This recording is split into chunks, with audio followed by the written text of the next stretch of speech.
Are you recording? All right. I'm with the people who say, I miss the little voice that says we are recording. But we are recording. All right. Thank you, everybody. I am going to call to order this meeting of the Dunn County Health and Human Services Board for January 25th, 2024. Let the record show that Supervisor Breslin, Dr. Hall, Mr. Lamb, Supervisor Robinson, Ms. Rudy, Supervisor Steen, and the chair are present. I have not heard from Andrew Hagan. He didn't make our regular meeting either. Oh, I hope he's not ill since we're having bad news. All right, well, I will check into that. First item of business is probably you wondered why there are two sets of minutes on the meeting agenda. And this would be the first set from November 9th would be because the chair asked for a motion to approve and she asked for a second. And when she watched the video, she realized that we didn't vote. And I don't know, I think maybe you need to all kick me or make sure that I'm paying attention. Anyway, I would like a motion and a second to approve the November 9th minutes. Supervisor Breslin moves. Is there a second?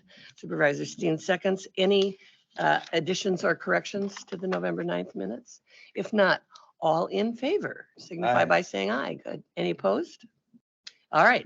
And then we have a set of meetings minutes from the 28th of December in your packet. I need a motion and a second.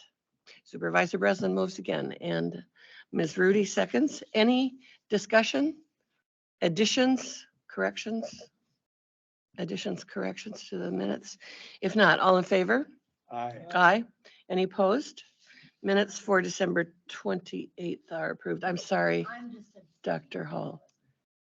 All right, that's correct. Dr. Hall abstains. Perfect. Do we have any public comment? We do not. All right. Moving on, next meeting schedule is the 22nd of February, our normal routine. Problems with that?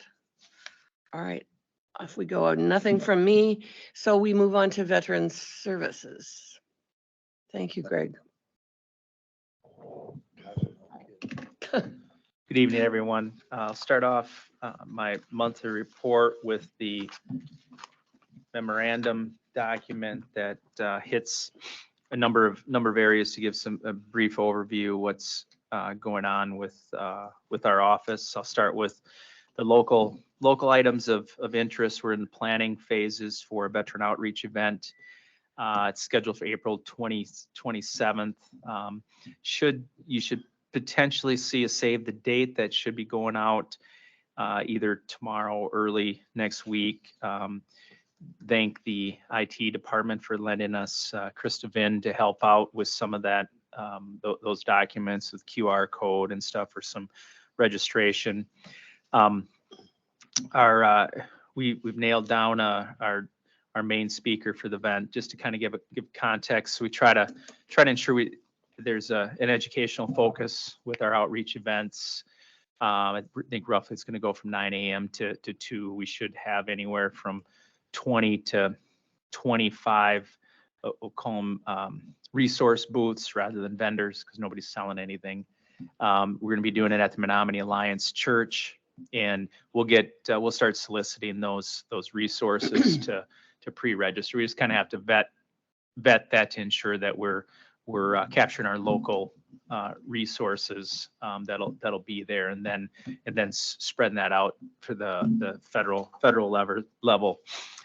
The areas that we're going to be doing some education around is the new toxic exposure legislation, PACT Act, burn pit, Agent Orange, and then also just a full benefits overview, just to ensure that anybody has interest in understanding the federal VA from the Veterans Benefits Administration, Veterans Health Administration, as well as the burial and cemeteries. And then, of course, a mental health component. We we haven't got confirmation back yet, but we will. They're good partners. We'll have one of the counselors from La Crosse Veterans Center, which they're here every week, every other week, doing groups or doing individual sessions. So we'll have them provide that. So there'll be more to follow on that, but you should be seeing something coming out in the email shortly surrounding that. Our guest speaker to kind of kick things off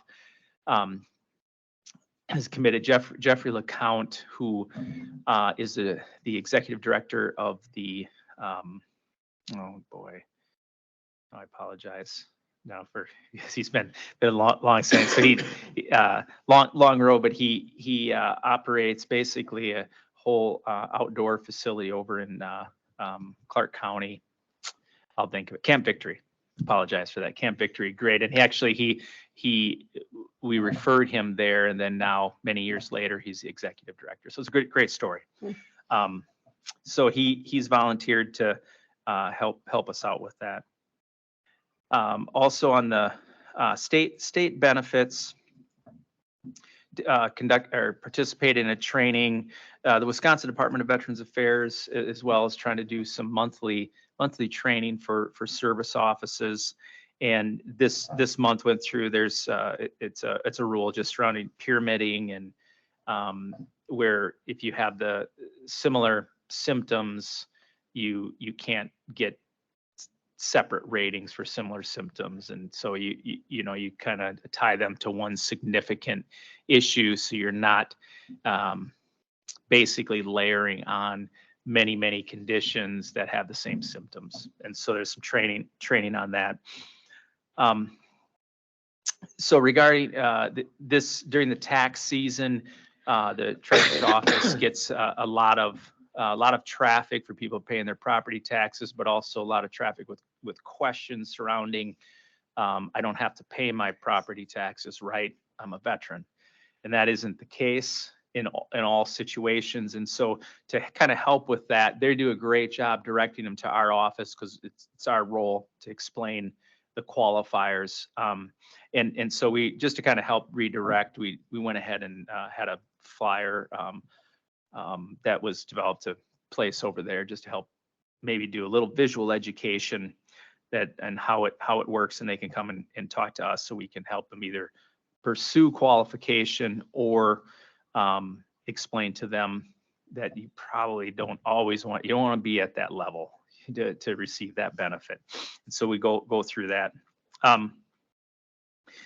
Number of deadlines. If remember last year, we'd received a supplemental service officer grant that is some leftover COVID ARPA funds, and so we could use that. What we use that for is help plus up some hours in the office with a part-time person. I closed that grant out, and I'll talk a little bit in the financial report. It could go through 2024, but I met with our CFO and went through and just kind of closed that grant out, and actually use some of those attendance hours that levy, move that into grant and stuff. So that'll help benefit the overall budget that way, because it was an allowable expense. So that report was due, and then we'll be pursuing the service officer grant, which is going to be just the regular standard grant. The ARPA funds have dried up, so we won't be receiving any of that increase. On the federal benefits side, participated in a Veterans Commission with Representative Van Orden's office, and he's got one of his priorities is the travel pay reimbursement process with the VA, and so certain veterans, if the Department of Defense caused the issue, they're going to pay travel pay for you to treat you For medical. And then if you are below the poverty level, you also can qualify to receive reimbursement because of your current financial situation. And so the issue, there's been a number of explanations of how it happened, but the VA determined they decided to stop using kiosks. So basically like an ATM. You arrive at the clinic, You go in, you check into your appointment. If you qualify for travel pay, they either direct deposit if they have an account, or they send you a check. They did away with the kiosks, even though they're still sitting in the waiting rooms. And we're trying to move towards a more robust VA application that people can download, create an ID.me account and all these other secondary authenticators. And we have a lot of Korean War veterans that aren't going to do that.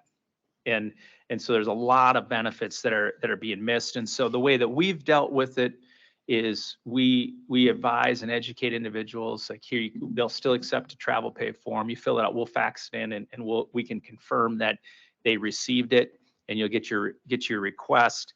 But Representative Van Orden's office, and they sent the video of some of the testimony that was done, and it was it was good to see the Veterans Administration basically said, yeah, we failed.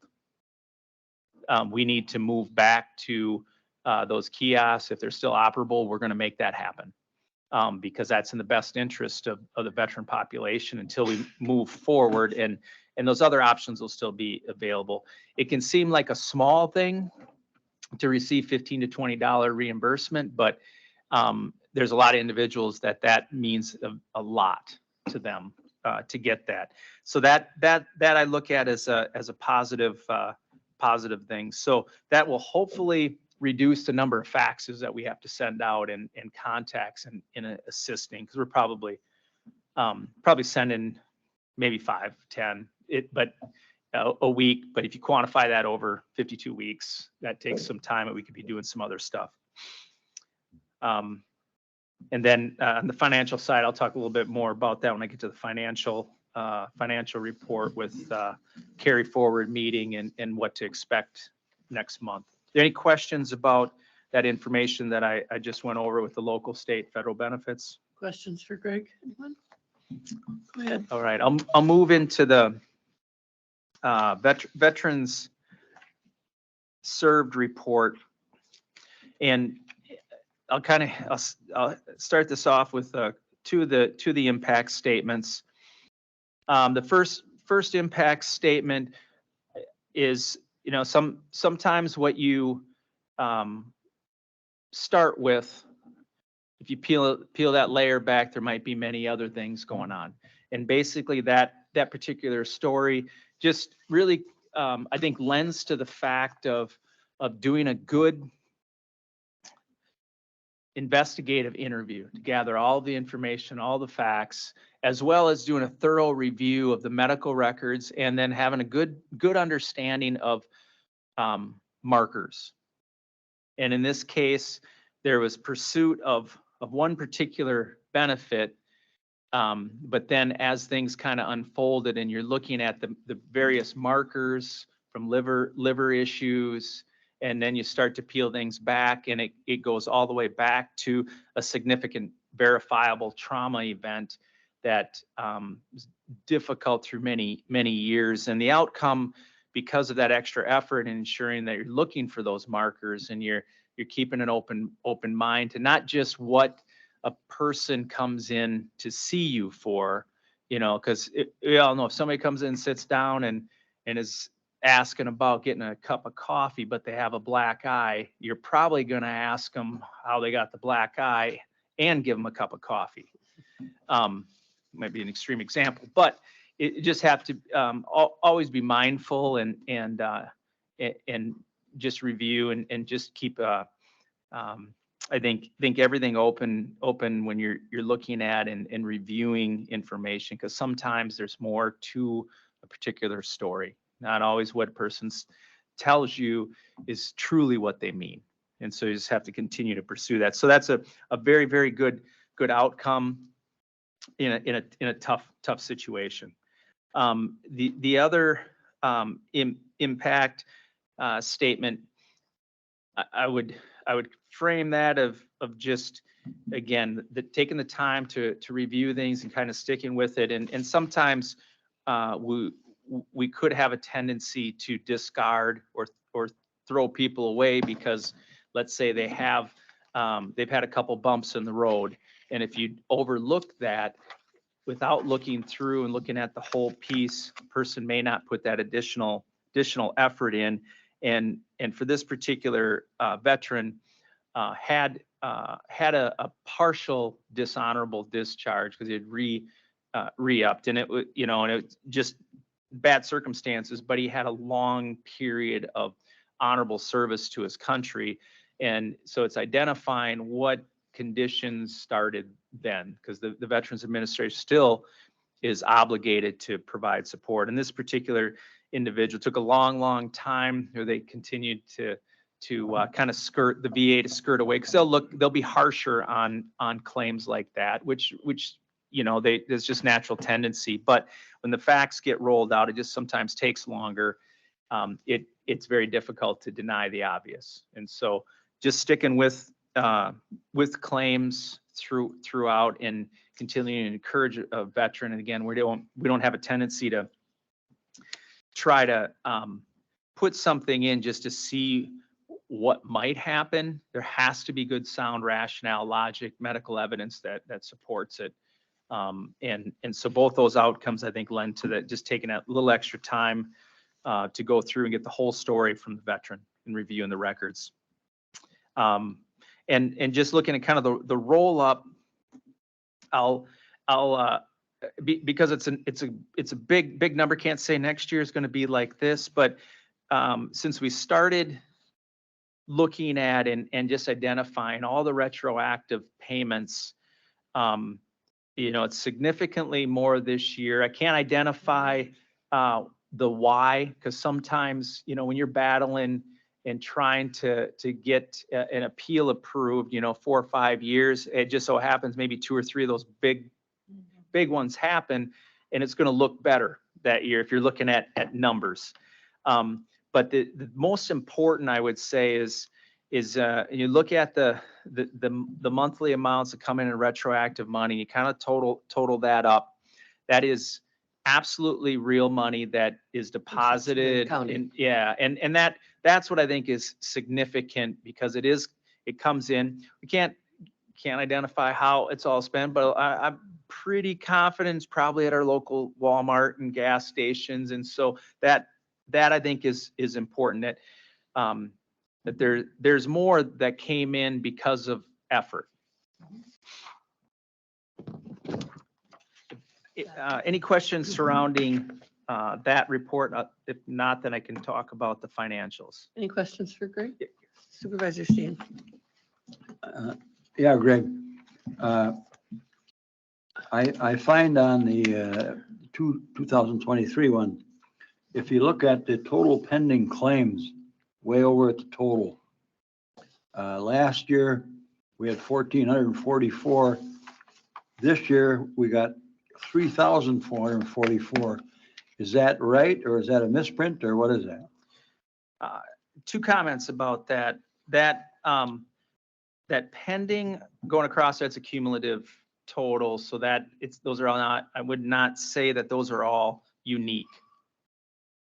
So as I look at that, if you look at January through December, and so that's a cumulative total, not all entirely unique, but that total is correct. But it is there. We could look at that to break that down into absolutely unique ones from month to month. Okay, so I got another question. Yep. As we go monthly there, I thought that was a running total. You know, like it was 245, and then it's 260. But that's my question is that 245 for January and 260 for February, or is that kind of a running total? Running total. Some drop off, some come on, and that's a misleading number. And I look at that cumulative across there, so that is not 3,444 unique claims. They're counted more than once across there. Okay.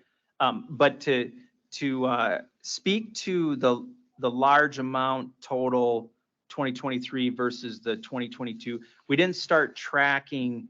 If you look at May, it was June of 2022. That's when we started pulling a direct report out of there. So that's some of that explanation and the separation of those numbers for that.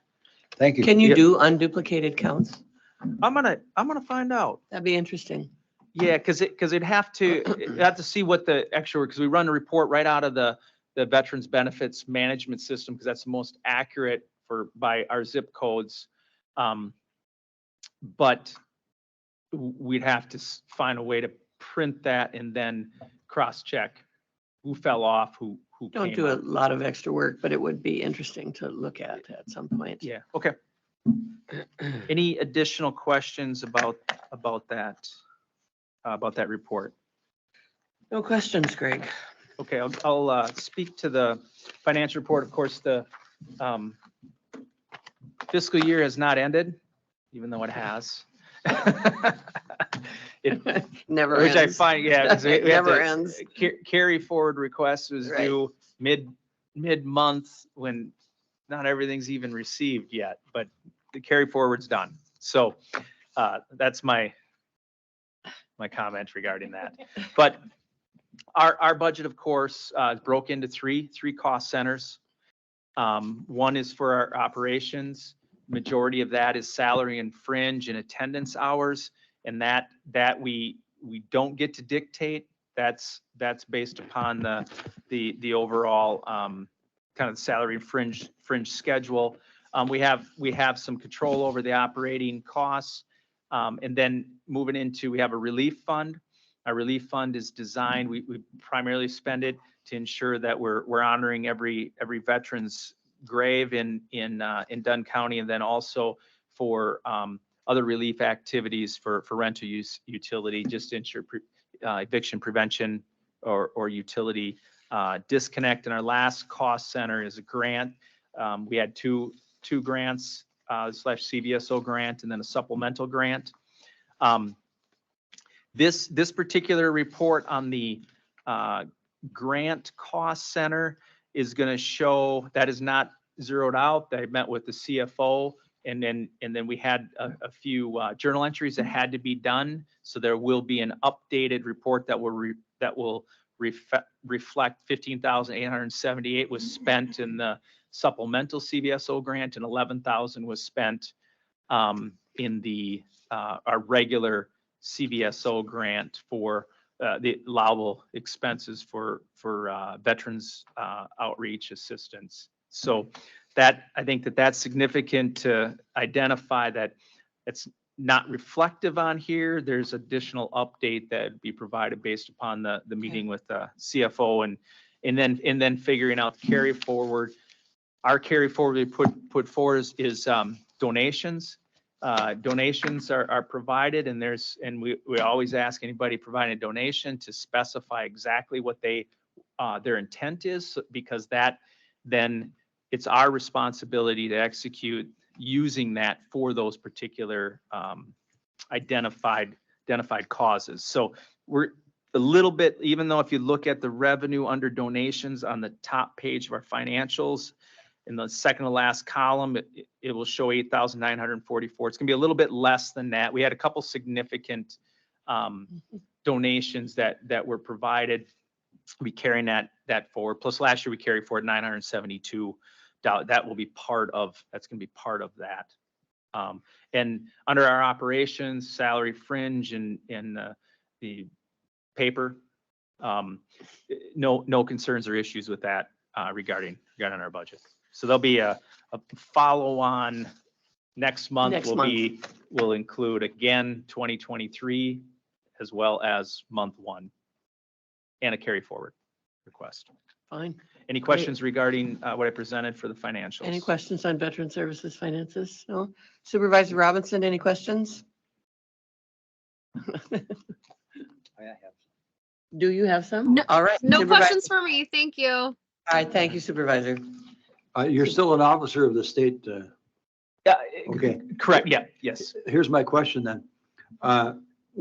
When you travel, does that organization pick up your per diem, or does the county?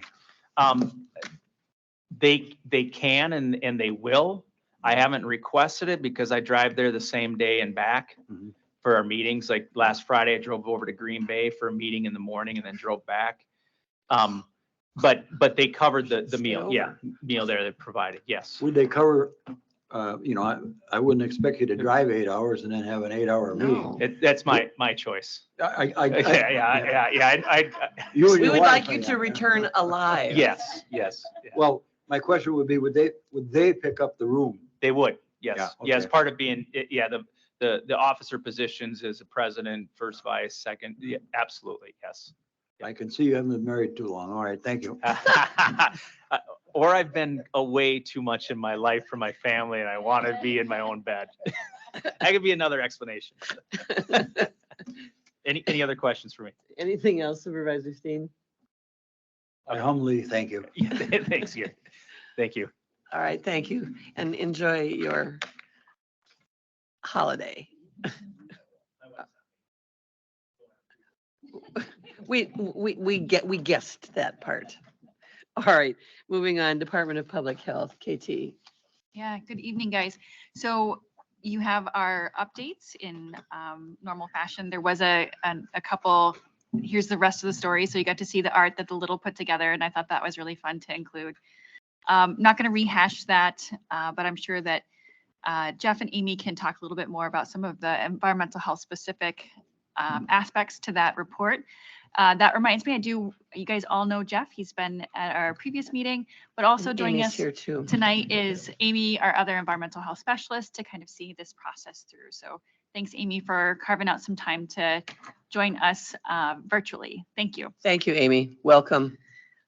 So in addition to what you have in your packet, I wanted to give some updates.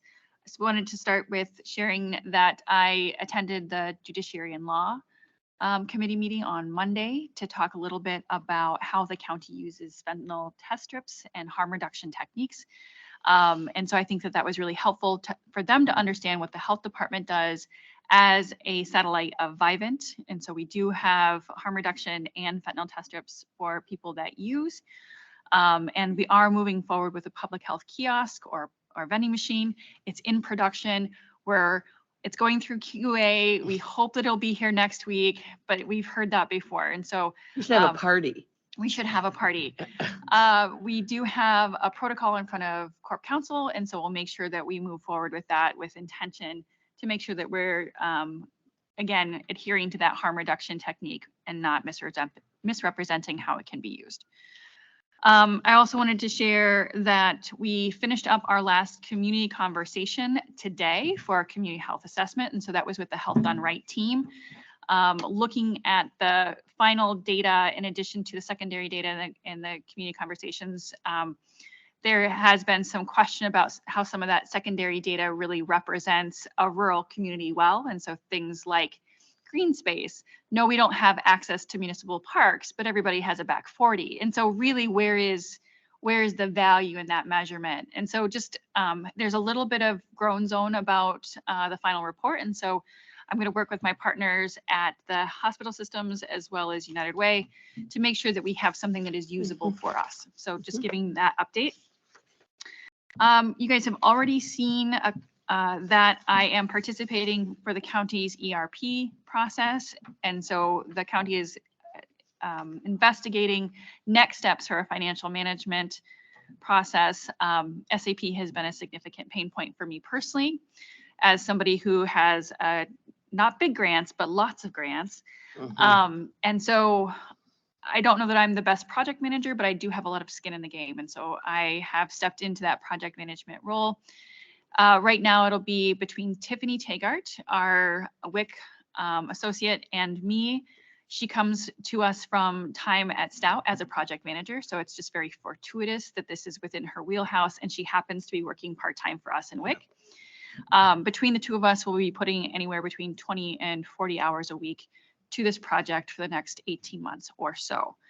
That being said, there is also some budgeted funding to support Carrie Quilling, our nurse manager, in an interim health officer position. So she is receiving out of class pay and picking up quite a significant load for the next 18 months to 2 years. So just for your awareness.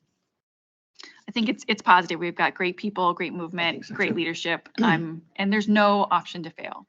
Really, no option. Does anybody have any questions about that for KT? I did, I mean, obviously, it's not mine to give permission, but I did look at it, was consulted in this discussion. And she'll be great. And getting rid of SAP is important. I would say getting a solution that actually is a solution to our needs is will be great. And then last, and I know that Paula is going to talk a little bit more about this as well, are some of the impacts to the closure to Dunn County residents with the closure of HSHS Sacred Heart. Public Health is currently enumerating those impacts, and we are lifting up those significant concerns to our representation at State Health Department.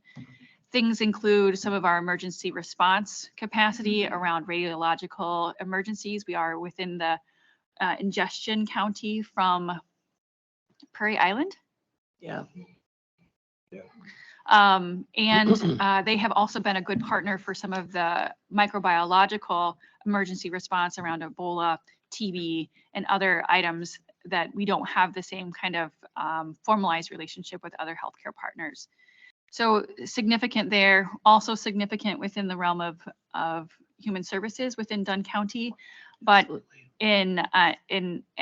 Paula will talk more about that, but deeply impactful for an access to care issue.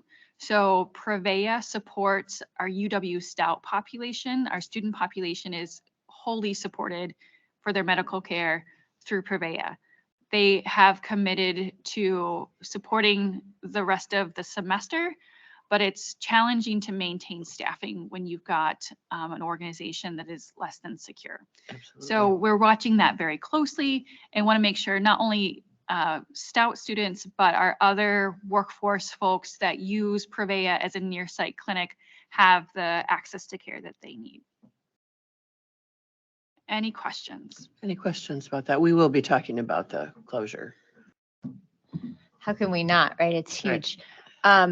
So just, this is probably not all that helpful, but just thinking off the top of my head, and certainly we saw before when the running of student health services was changing, people, they got offers elsewhere, they had to take them when they could take them, right? And certainly we're entering a period where there's going to be 1,300 employees looking for new employment. So it's going to be a hirer's market, right? There's going to be a lot of 1407 is competition. what the news release said. Yeah. So so they may well all quickly leave. So just thinking about our reproductive health services clinic, and if in some sort of interim phase, depending on what Stout decides they're going to do and how they're going to do it for their student health, a satellite clinic that happens in their clinic space one day a week or something, since certainly that's a big part of their work. Yeah, thank you for bringing that up. I think it really depends on who steps in and what they need, but that is something that I know internally we've talked about building capacity around, because we want to make sure that folks that want to have families when they want to have them. So we would consider that, but we would also be very intentional about walking into that, because it is a barrier for students to get to us. There's one bus route. It comes here and back once a day. And for folks that have transportation as a barrier, that's not realistic. So I think that's something that has also piqued our interest as far as, is this something that we can support the community with? Supervisor Steen. Would this have a possible effect on our drug treatment court? And Sure. I was wondering, and I know it's too soon, but if we could have an educated guess, I guess, from, all of the things, that's not a direct consequence, but it is a consequence. And so therefore it's going to add more pressure on the county, and it may or may not adversely affect the outcome of what's been going on. So I guess a holistic approach on this whole thing. And prior to the meeting, we were talking about, we as a county board and as your departments may be bringing forth some requests for some added people.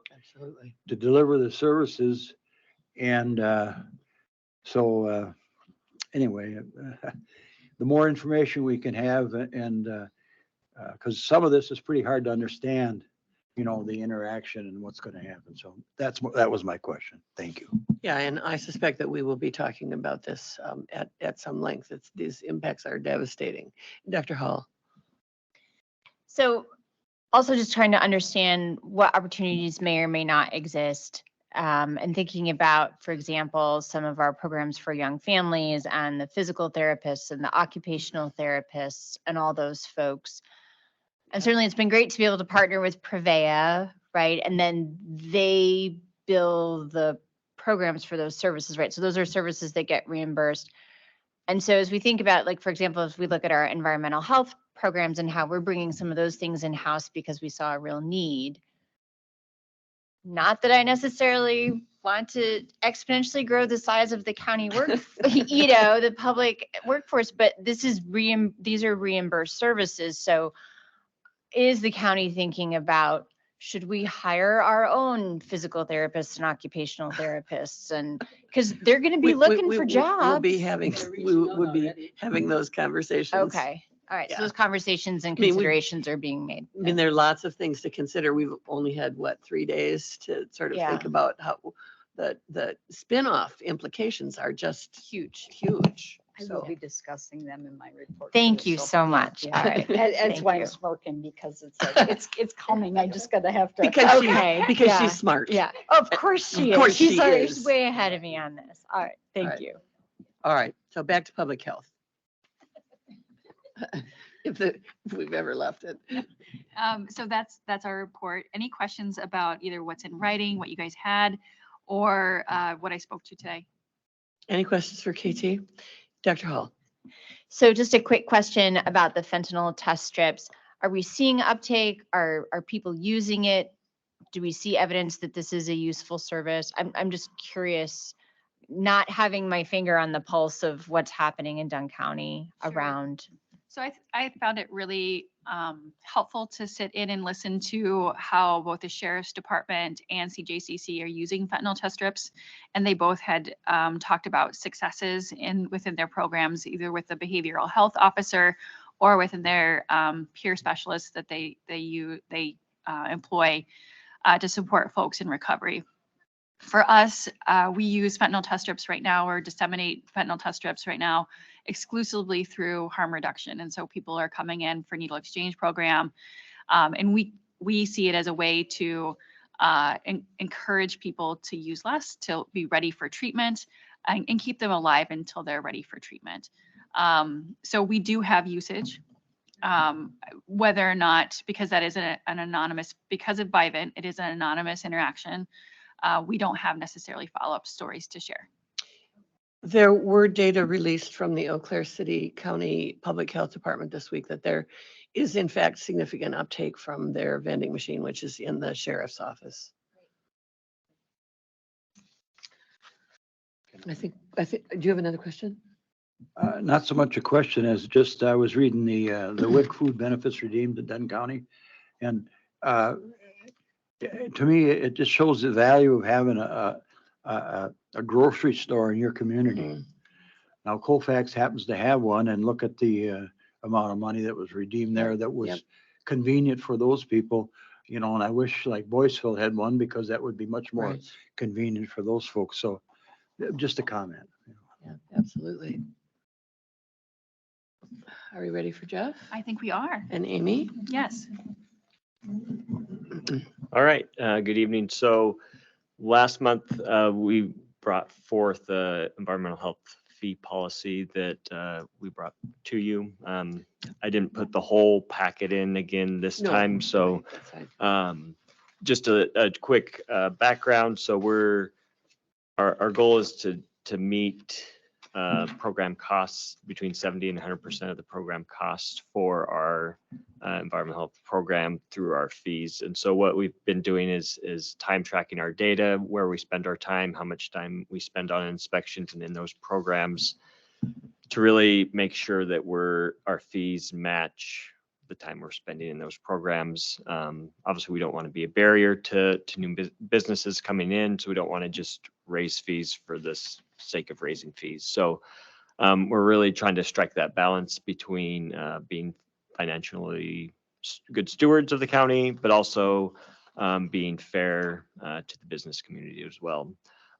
So what you have in your packets today is our current fees and the proposed fees. There is one change that wasn't in there last month, and that's the recreation and educational camps. That code was updated in September of 2024. And so just like the pool code, they changed from how we license them. So there's different categories that we license them. We have 2 recreational and educational camps in the county. UW Stout Youth Camps and Lake Country Land School that's up in the, Yeah. it's barely in Dunn County, up in the northwest. That's right. Very much in Dunn County. That's right. It's right in that corner, northwest. The right side of. That's right. It's a beautiful place to do inspections in spring and summer. Exactly. Yeah, not winter. So you'll see the recreational educational camps. We chose, the state sets, when I say state, DAT-CAP sets the fees, and then we as agents can set our own fees. For most of our programs, we're higher than the state fees because we spend more time in that program. But since we only have 2 of those camps, we decided just to match what the state is charging for those fees for this year. And then for our pre-inspection fee and plan review fee, we've done half of that annual fee to match what we've done with our other fees. So the main changes are the pools and the recreational educational camps. And then we talked about the transient or the temporary foods, those people at the farmer's market. Instead of having 1 fee, we've broken it into 3 fees. Any questions on the fees or what was presented last month? Any questions on the fees for Jeff? Yes, Supervisor Steen. Do you have any information comparing us to neighboring counties? We do, and I think that was in the It packet was in the last month. packet last month. Okay, right, all right. The reason I asked that question is we'd like to be more friendly than our neighbors, if you know what I mean. Yeah, and I think we have some neighboring counties that are some outliers, and some other neighboring counties that have similar population than like we do. And so when we were looking at our fees, that's kind of what our baseline was. What are our neighboring counties charging? And then taking that time tracking data and trying to meshing those together.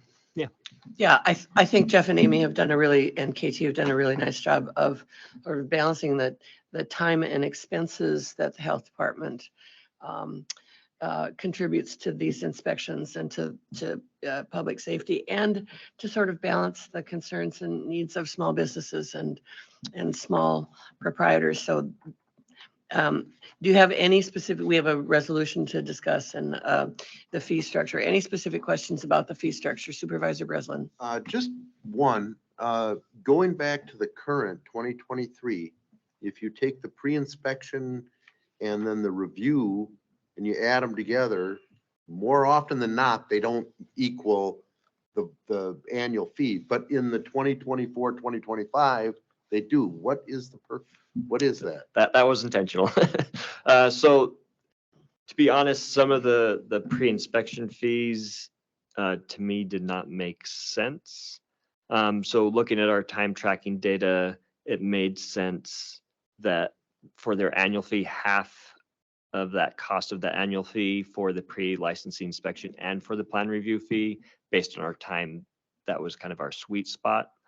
And so that's kind of why some of the other fees that we have for pre-inspections didn't make sense, because some of them involve more work and they were the same price as other businesses.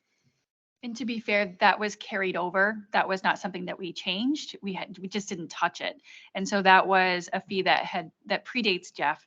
And so rightfully, he wanted to make sure that it was intuitive, that it reflected actual cost. And so as that was brought up as a challenge, and we had an opportunity to change some of the fees and really look at how we're recouping costs, this was something that he suggested, and I think it's a fantastic suggestion. Makes sense.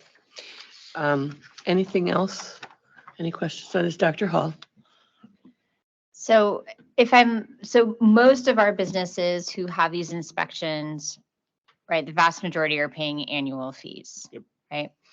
And so what I don't know, and maybe it was in the packet last time, and so my apologies, is how many businesses we have in all of these different categories. So I'm remembering some public comment from many months ago, and I'm trying to anticipate, okay, some people, their fees are going to go down, right? But a lot of people, there's going to be some increase. So I'm just like, on a whole, like, what's kind of the gist of, like, are a lot of people going to see a little relief? Or a lot of people going to see a little bit of increased pain? Is it going to be, how would you characterize the likely impact on our business community in, 10 words or less, but no. 10 words or Right? less, okay. Right, so no, I It's mean, like that but, game so show, so 25 words or less, right?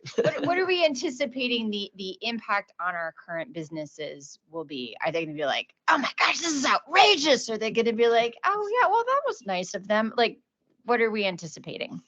Yeah, I think the impact on most of them is, as far as numbers, is fairly small. Like our temporaries or transients, I think we have under 10 total licenses, so a handful. Our greatest amount of businesses for food, I think, lie in that serving meals moderate.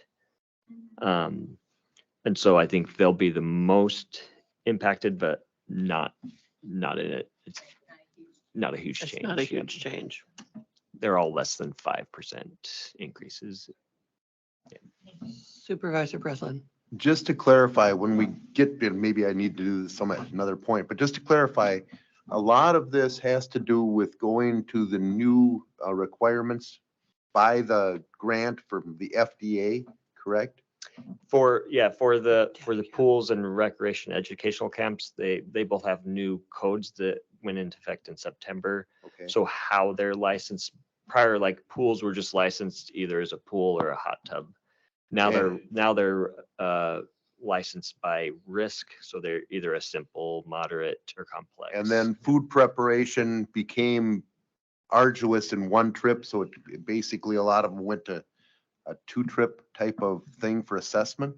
Yep, so that you're remembering correctly. So what you're talking about is in the packet last month, we're trying to meet FDA standards for those restaurants or Are retail those food. mandated standards, or are those currently basically arbitrary? Meaning if you get the grant, you have to meet them. If you don't get the grant, you don't need to meet them. That's a good question. So we still have it. They're voluntary standards, They're voluntary. but we want to, my goal is to meet those standards so that we have a high performing program, because we want to meet those FDA standards, even though they're not required. And I think through our inspections, the most risk are in these facilities that do a lot of things in their restaurants. So we want to get in there more than once to help educate and have safer food. So then, by one final question, being more at risk in 2021, 22, and 23, how many of these type of risks actually were found in Dunn County? Well, it's a great question. I'd have to pull that data and see how many violations in these categories. I don't know if I can speak that. Yeah. So a couple things I'd like to share about that is that you can go online and look at inspections for Dunn County, and you can see how the inspections, the violations that were found. The other thing that I'd like to share is that Health Space, which is a DAT cap product, it's a DATCAP purchased product. HealthSpace is its own company, but they are moving from a server-based program to a cloud-based program. And one of the things that I was able to do in my previous life in Eau Claire as the environmental health manager was run regular reports on the types and frequencies of violations. With the transition to the cloud, that capability has been lost, unfortunately. So it's not an easy thing to pull a report. That's a shortcoming. And lost for last 4 years, 3 years. That's painful. It's Painful. yeah. So our hope with the transition to the cloud, which is, Fall of this year. oh, it's been hopefully. pushed back Yeah, again. again. Sorry about that. We had not had that conversation just yet. It makes it so that we're a little bit blind in that fact. But there are types of risk-based violations that we see that really translate to foodborne illness. The challenge with foodborne illness is it's incredibly underreported. So about 10% of people that rightfully get sick from a regulated facility report it. So it's really challenging. So prevention is really where we try to live, to create that culture of food safety. 2 visits do better than 1 visit to support that culture. Thank you very much. Thank you. Amy, do you have anything that you wish to add, or are we? No, I do not. Thank you so much, though. You're welcome. All right. We have action steps, but we'll wait to get to them, if that's all right. Thank you, Jeff. Very comprehensive. Anything else?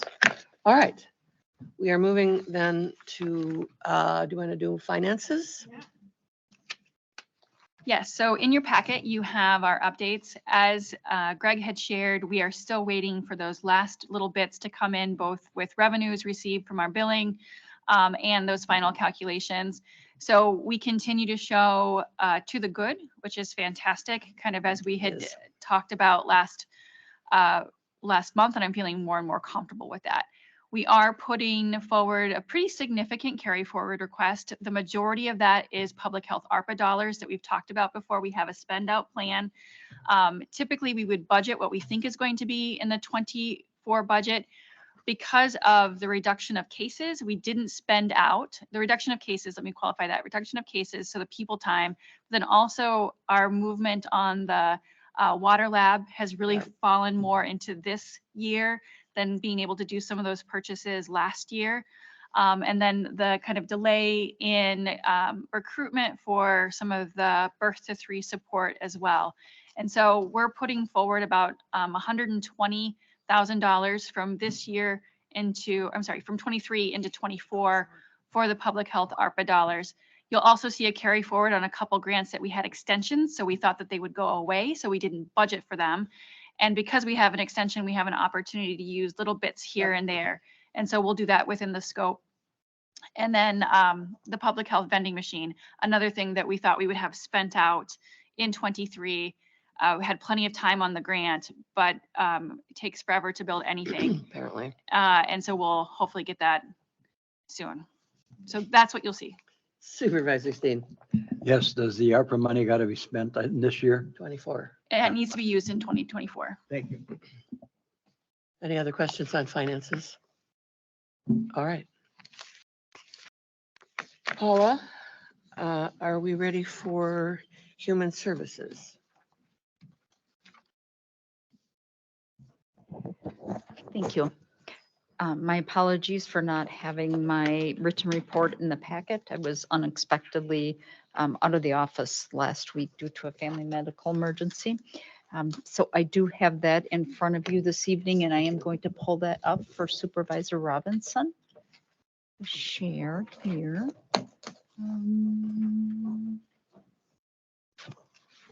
Here, I gotta find it. Nope, not that one. Let me try one more time.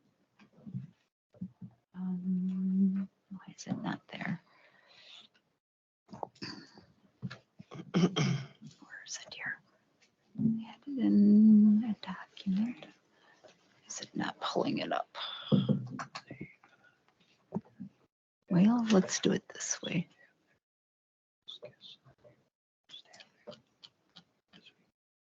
on.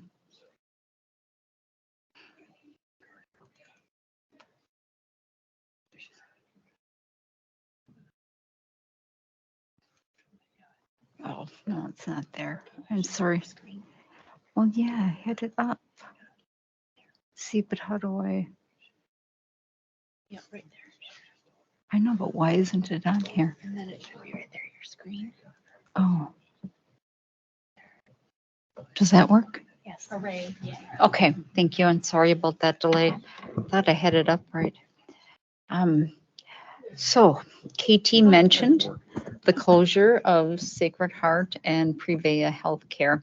And to be honest with you, receiving this news, it was, Becky came into my office and she said, guess what? This is what we just got a call from Prevea with the birth to 3 contract from an individual that works there in that program. And that's how I found out the news. And so my first thought was, what do we do for PT, and OT services? And then it was like, but wait a minute, what about this? And what about this? And what about this? And it just kept, rolling in the layers and what does all of that impact mean? So I'll start with the birth of 3 since that was the first news that happened. We have 2 individuals that we contract with through Prevea that are part-time in this work. They are full-time employees, but they do our work part-time, and then the other portion of the time they do, pardon me? In the clinic. Yep, they work in the clinic in Prevea. And so, what do we do with that? Do we hire them on, but yet what do we do with those other hours?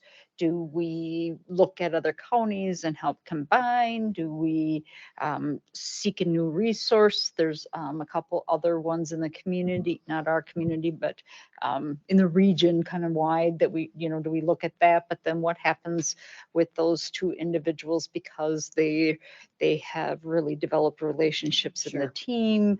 They've worked hard to be, a tight knit group. We have them underneath our licensures to bill, and that's a ton of work to then say, no, we're no longer going to use these 2 individuals. Now we have to use somebody else, and that's huge on our financial staff to be able to do that, and because we bill for all of those services within our fiscal unit. So Prevea didn't bill, we did. So, and anybody that has any knowledge of birth to 3, part of that is that it's probably one of the largest systems, at least in our department, for private health insurance. Because many families do have that, and to know each of those private health insurance and then to have the person that's licensed through that is just a ton of work, along with the, public assistance. So there's a lot of factors that go into that. And so we are, when I say we, it's Becky. Let me be clear about that. Becky is doing a lot of work of trying to contact agencies, looking at pros and cons, trying to put a model together, and then coming back with what makes sense for Dunn County.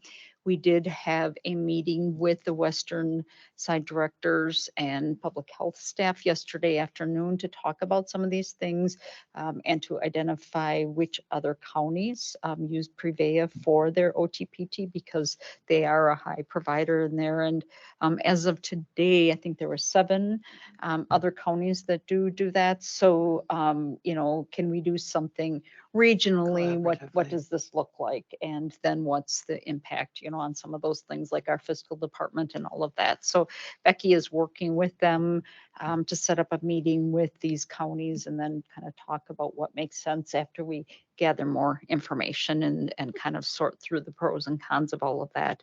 So we did receive word today that February 22nd is their last day to provide the OT services, which is actually a month later than what we were informed. That March 22nd? Oh, I thought it was February 22nd.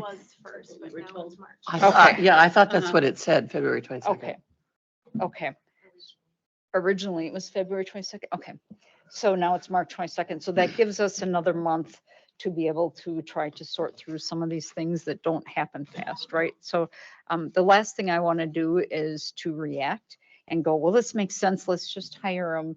And then, we're not able to sustain that financially. Or do we contract with them independently and then because they're concerned about employment, and then they go, I need full-time employment, and then we don't have a sustainable plan long-term. So there's all those things that you want to think of and be smart in the wake of people being in crisis because they just found out their jobs, gone.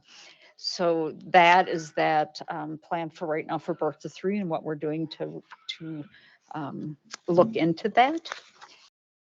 The next area that I put in my report is the children and adult inpatient mental health beds closing at Sacred Heart. One of the concerns, there's multiple concerns with this, of course, because there is never enough emergency detention beds. There is a constant call to the agencies that have them, the hospitals, and they're full and they're full. And then you have to keep going that wider spread. And a lot of times it takes you to Winnebago or Mendota, which of course is across the state. What I want to share with that also with the next bulletin underneath that is the transportation of those individuals. So when you're looking at impact of consumers and their family members and trying to find local beds, you also add on to it the fiscal piece of transporting someone across the state and the cost of that. So either it's a law enforcement officer now who you took outside of their duties on the road and you're talking a full day's, but it's not just the travel like Greg was talking about. You also have to get clearance from a hospital. You have to, there's all of these steps that come with this. So really it is truly almost a full day when you're looking at pulling an officer off the road, and or what we've been having to do lately is use an agency such as the Talent Protection Agency, which is probably about $600 somewhere in that route to transport there and back because of the protection that's needed. I can't just call up Jeff and say, hey, you want to take this person, and if he's like got nothing to do today, he does that. You don't know. I mean, there's safety factors of people that are in this state of mental health. And so it needs to be someone that can provide some protection and safety for those individuals. So you have the we care about people, and putting somebody that's in a high state of mental health crisis in the back of a squad car across the state, all, for 3-4 hours, depending on where that is. You're taking them away from their natural supports, and then you're placing the cost of whoever that is of transporting. Currently, Sacred Heart is the place where if we do have youth, that the youth would go.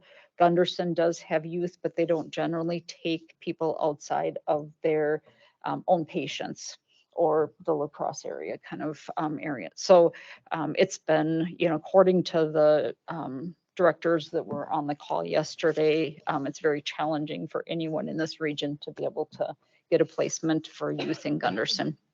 So then we're talking Winnebago for that, for youth. And then if you're a parent, imagine your youth heading off to across the state for something like that when they're in a crisis. So that is a huge impact for us and other counties in this region.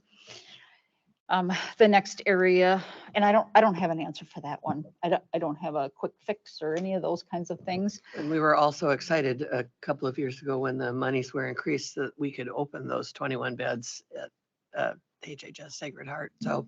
And it didn't happen as far as they were going to even add on those beds. And St. Joe's was going to do that in Chippewa, and it got delayed by St. Joe's and delayed by St. Joe's. We now maybe can guess why that was.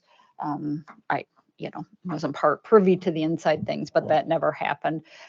As far as I know, the money is still there. So there is some thought of, could we request those funds to be used in a different place to be able to do something like that? So that's some of the conversations.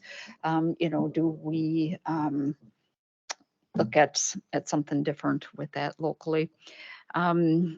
Then I'll go to the Ellie Phillips Libertas Center, and that is like my understanding being closed almost immediately. They are transferring the individuals that are in detox and residential to other places as we speak. Um, Ellie Phillips is the only detox facility in this region, and you have to go outside a long ways for detox for that. So Arbor Place does not offer detox, and so when people want to go to Arbor Place in our community and they need a medical detox, it is not safe for them to go to a place that does not have a medical provider. One of the nice things of Ellie Phillips is St. Joe's was right there next to them. And so they had the detox and the medical that then could assist with that. So Arbor Place cannot do that at this time because there's not a medical connection. They don't have all of that set up, those kinds of things. And actually within Ellie Phillips, they had medical staff Right. in the facility, so too. they didn't need to, if it was certainly bad, the hospital was Right. essentially right there, but they were staffed medically at Ellie Phillips. Yes, yep, thank you for bringing that up. But if it did get bad, it was just right there, and it was all, that was part of the new beds as well, looking at that piece. So, and so we're not licensed, or Arbor Place is not licensed to do that as well. This afternoon, we did have our monthly meeting with Arbor Place because we do work with them and have lots of grants and funding that we go back and forth. And so my opening statement to Jill, who is the manager of Arbor Place, or the director of it, I said, when are you opening up detox, Jill? What can we do? So she said, well, sell me Purveyor's building for $1 and then we'll see what we can do. So all kidding aside, I think they're open to looking at different things, what can happen. She said some of the issue is legislation and what they would be able to do in their setting. And so some of that is maybe some partnering of like what language would need to happen, how would it get funded, all of those kinds of things. So certainly conversations, are going to continue to happen of, is this something that's feasible? What would it take? It's not anything that's going to happen overnight. And I'm not saying that she's even going to be able to do it, but at least the conversations are there of what could this look like. Many of you may know that they are opening up a women's facility once the building is built, and they will then maybe have the opportunity to have the building that currently has the women in. So the new building is family, women and children. And currently they have a building with just women without the children. So if they slide them all into the new building, then maybe they would have this opportunity, the building they have, and be able to do something with that as well. So lots of different conversations about what is our community needs, all of those types of things. So no answers on that. And I think that one is going to be a long-term fix. It's not something that's going to happen overnight with any kind of detox locally.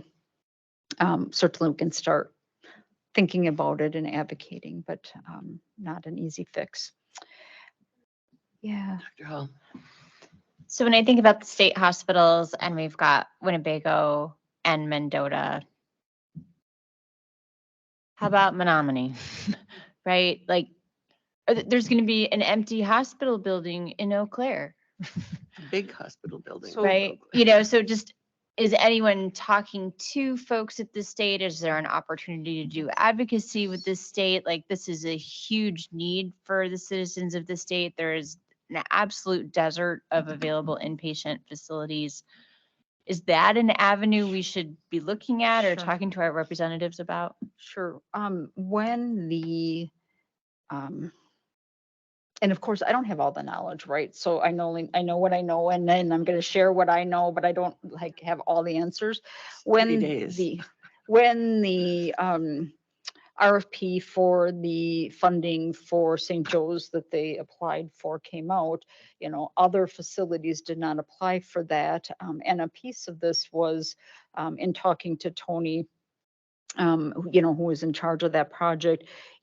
They just really felt at Sacred Heart that it was part of their mission. And this is a part of the community that others don't want to touch because there's lack of funding, there's high liability, there's lack of psychiatrists, there's all of those things that happen. And so it's not usually a moneymaker in any shape or form, right? So it was more commitment to the community and the needs and really looking at that. And so they were the ones that had applied for this. We have seen beds decrease, I think, over my tenure here at the other facilities.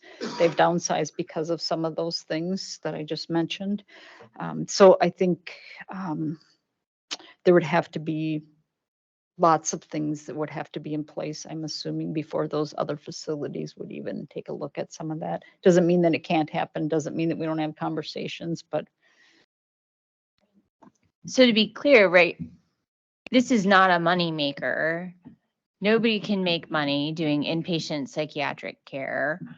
It's very difficult work, and yet it's very important work, and there's a huge unmet need for it, right? And when we can't meet those needs, then people spend more time interacting with law enforcement and create disruptions in the community and the schools, and it costs us money to be, mercenary about it. It costs us money when people don't have access to the inpatient mental health care and detox facilities that they need. So I guess I'm like, this is a place where market solutions fail. Capitalism can't address this problem.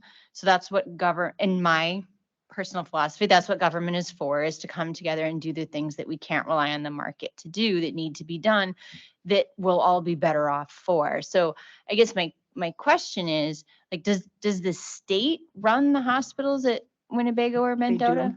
They do. They are the two state hospitals. Mhm. So what I'm saying is maybe it's time for a third state hospital to serve the western region of this state. Mhm. And maybe, so my question is, do we need to start advocating for that and say, look, the market model clearly fails. It's not, right. And it's costing everyone suffering and misery and money because it's failed. So maybe that Be piece of is it. something we should think about. Yes. Yes, yeah. I mean, sorry, Paul, I thought I answered that for you. Yes, and that's something that with some of my friends we've talked about, and I talked to one local elected person about the state looking into something like that for all the reasons that you just said. So, yeah. Yes. Not that that's going to happen tomorrow, right? No. Even No. best case scenario. Yeah. No. Supervisor Steen. Yes, now, is Mendota about $1,000 a day? Oh, it's more than What's that. more than that? Okay, so my question is to your knowledge, and it's probably you don't know, are they making money? And is No. Winnebago making money? No, absolutely not. Okay, No. I wonder what they're subsidized by, how much by the State. Yeah. state? State, It's it's state state funding. money. I understand that, but, And they are, typically they are over census. We receive emails on a regular basis saying we're full, please try to divert, but they can't not take people. So they a lot of times have youth in the hallways. They have, there's all kinds of stuff there that are going on because of the census there. So that is challenging with that. So, it's a good question. I know it's one that we've talked about many times in the past, but maybe this brings that, elevates it up, Right. and it doesn't hurt to lift, right? So those conversations, yeah. Go ahead, Paula. Okay. So jumping back into this list here, the next area that I defined is the consumers that we work with that are receiving medical and psychiatric mental health services who now need to find new resources. So you've got a couple different things going on. A lot of our services, like let's just say, take CCS, for example, we have contracts with Prevea to have mental health therapists. We have contracts with them to do group therapy. We, work with them for the doctors that prescribe medications, all of those kinds of things. And so what do we do now for those? We won't have those contracts with that for those services. Obviously, there's not a lot of resources in the community in other areas. There's not an overflow, right? So I know that Liska Gieske, the health director from Eau Claire, said that she talked to Mayo, and they are triaging. They have the emergency, Yeah, they're into the command. yeah, incident command. Thank you for that. Incident. And they're triaging and looking at everything because, there's not enough to take over all those people. And so, you know, I'll tell you, I have an appointment at Sacred Heart for something routine and it's coming up and I'm like, what do I do with that? Are they going to be available? What do I do? Do I call? Do I get There'll be a something letter else? in your mailbox. There'll be a letter in I my got one mailbox, today. right? So no more mammogram for me, right? So, anyway, and I'm a pretty stable person. And so, I'm even questioning, like, what do I do? Should I call the already over for something that maybe is not as extreme, but do I do that? But then you have people that are in crisis and what do they do? And Right. when they think about not getting their medication and they think of that. So as a department, we're really talking about, like, how do we wrap people around? How do we have enough social work time that really sets up crisis plans with people, that takes their hand, walks them through these experiences and helps them stay at a level that's this, instead of getting heightened, and providing hope for people and describing this as opportunities for them. You can get through this. You've gone through other tough things. Let's walk hand in hand. A year from now, you're going to think of this as something that you have walked through and achieved, and a great example of how you can do that in hope, right? So some of those conversations that are building people up, but yet being real about how do we offer these services for people. Dr. Hall. So I'm sorry, this is so huge, right? And I'm sorry, but so one of the things that I'm thinking about, right, is the people who get medication refills, right, for their antidepressant, for their mood stabilizer, for whatever it may be, who now aren't going to have a provider. Mhm. They'll call Mayo. Mayo might have an appointment for them in 6 months. They run out of their prescription in 3 weeks. And so my question is, and I had to admit, I was feeling really salty reading Prevea's advice to people that, we will help you transition to a new provider.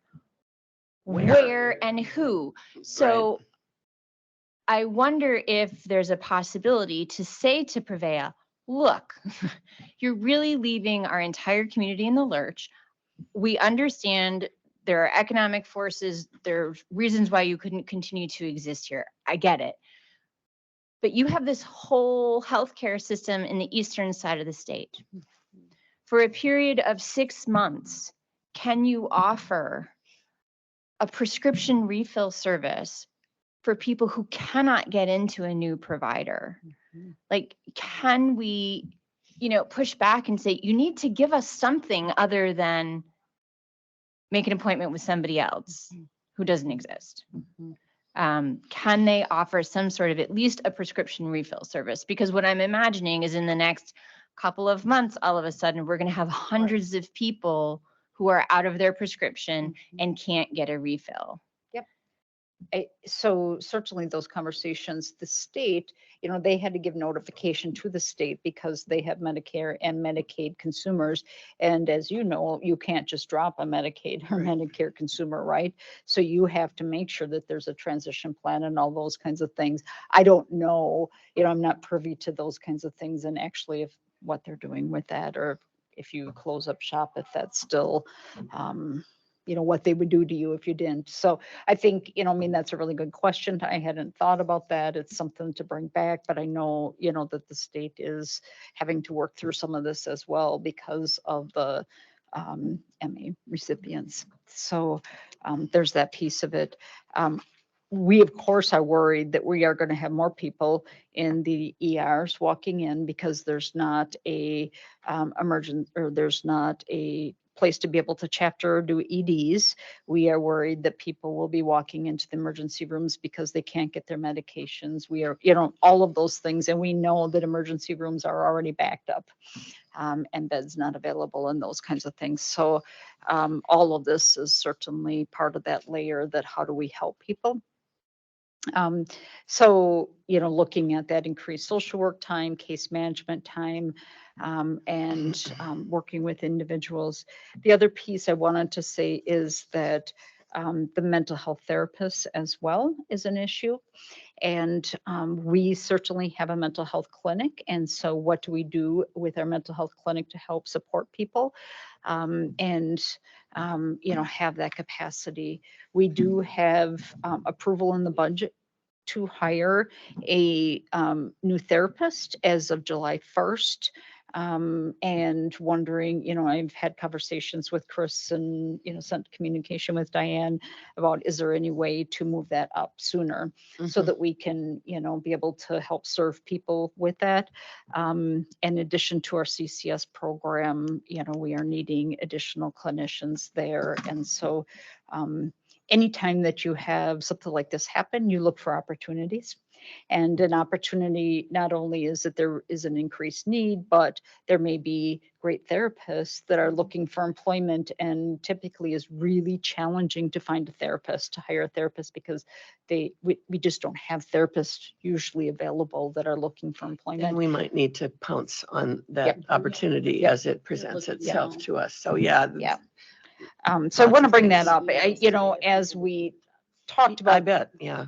as we talked about this, actually, even just last evening, I'm like, I can't change the agenda to ask for that, right? I mean, because it's over the time, but I can at least lay that foundation, and maybe there's something internally that Chris can help me get some approvals going to be able to bring that up sooner. Yeah, So, we'll see what we can do to Yep. move this along. yep. So I know I've taken a lot of time on this area, but any other questions on this before I kind of move into just a couple other little things in my report? Oh, we're good. Go ahead. We're Okay. depressed enough. You're depressed. So ERP, I just want a huge shout out here for ERP. Certainly KT minimizes her abilities when she said, I'm not sure if I want to paraphrase what she said, but that I'm the best to run this as a manager. I disagree. We had a retreat a couple weeks ago and she did an amazing job facilitating that, as we all know she does. So so kudos to her. And I also want to lift up Becky and Casey, who are going to be part of the ERP project. And this is a lot of time and energy, and it's hard to lay stuff you're passionate about aside. But Chris said, this is a priority for our county and we need each of the departments to lay things aside and take this on. And Becky and Casey agreed to do that. So I'm very proud of them for doing that and taking that piece on. Also, I just wanted to mention that Greg, Diane, and myself met with West Cap along with some other folks this week and talked about a housing grant opportunity for people that are hard to house. And so we're continuing to talk about that, looking at potential partnering with the city and maybe some county resources there. So working on that.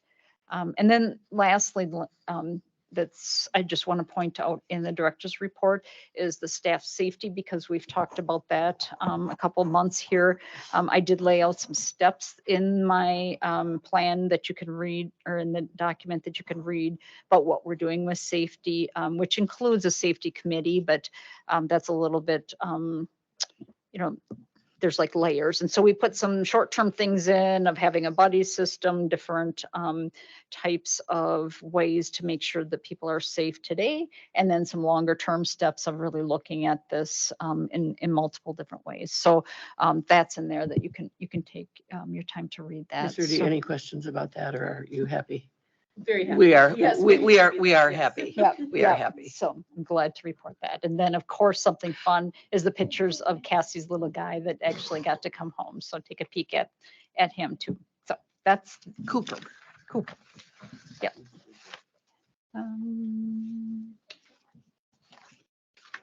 And then Money. money, let's talk, because I have that too. I know. Peanut, I call him Peanut. He looks like a little peanut. Can I say, I want to thank Paul and her staff. I've kind of neglected to indicate this. As far as safety, I'd emailed to get volunteers to see if there was anyone in another department that would help sit in our office when we were going to just have one individual in there. It's just for safety reasons, since some of Paul's staff had volunteered to sit in there to make sure we have two two in there, and I thought that was nice. They're always willing to help. It's ADRC. Oh, that's not Yeah. Excellent. there. This is what I got here. All right. So fiscal.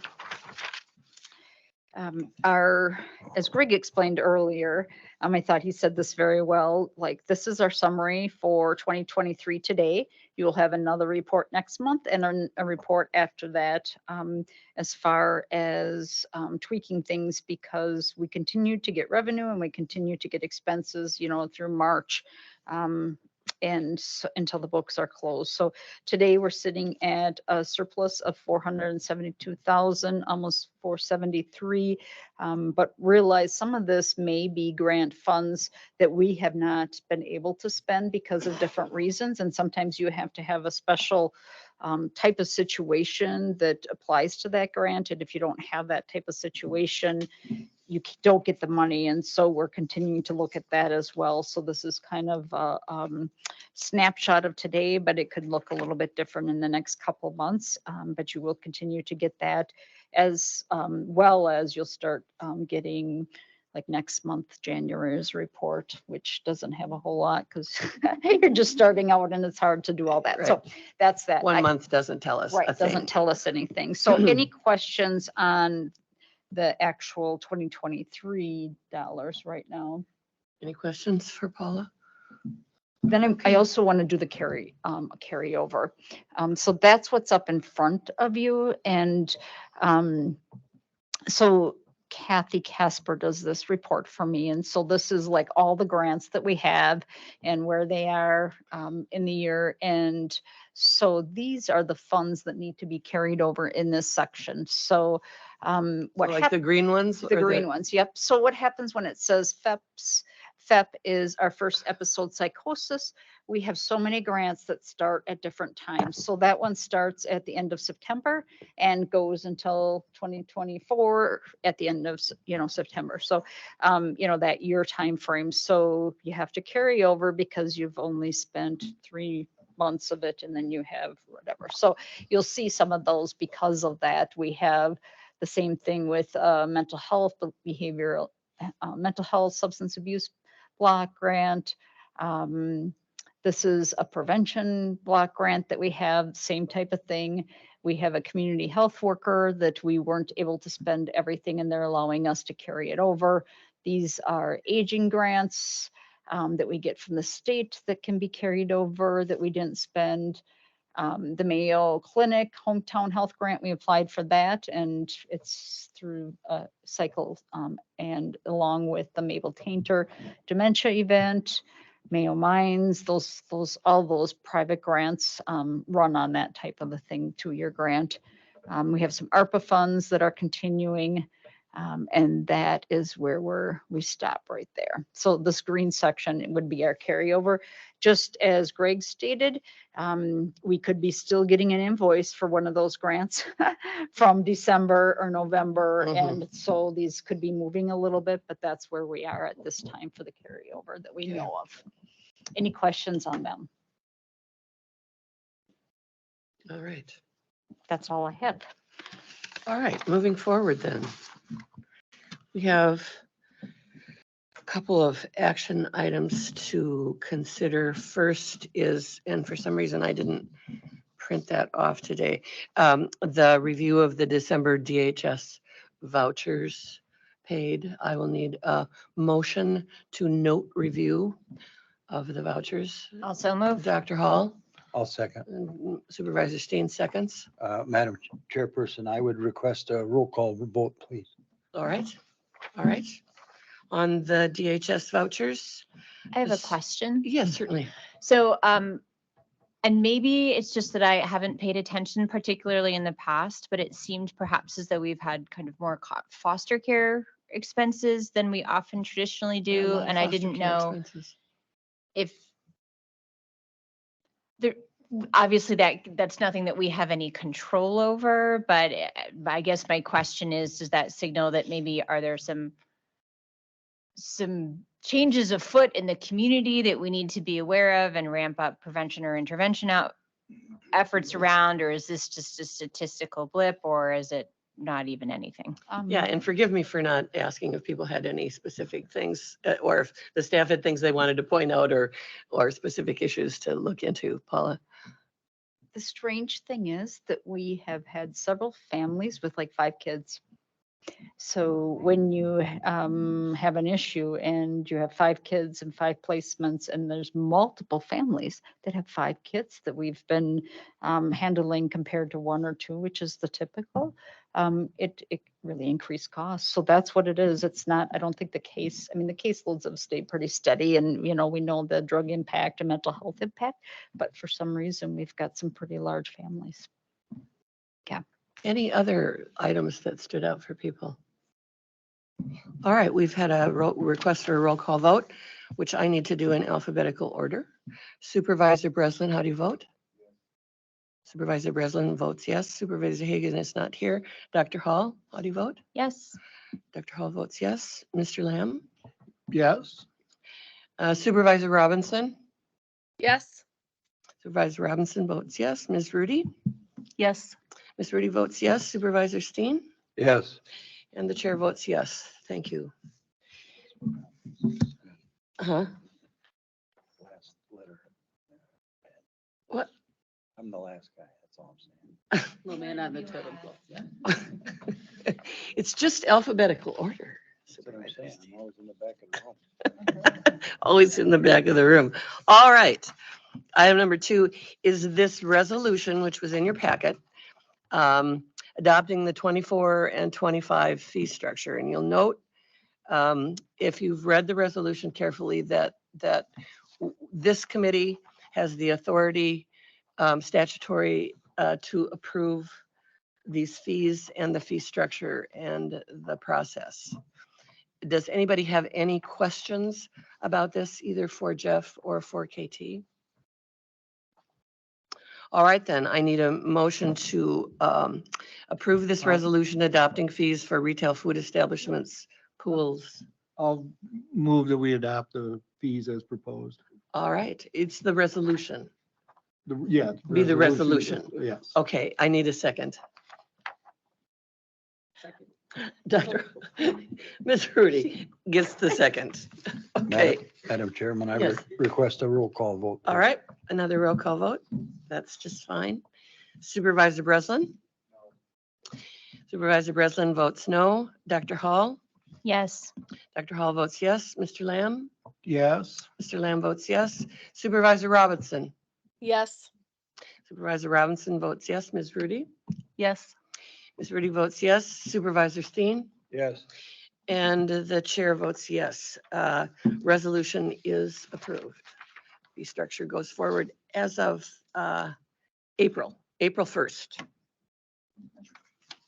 And that does correspond with the licensing year. Yeah, right. Okay, and we finally have a public health budget adjustment, which was also in your packet.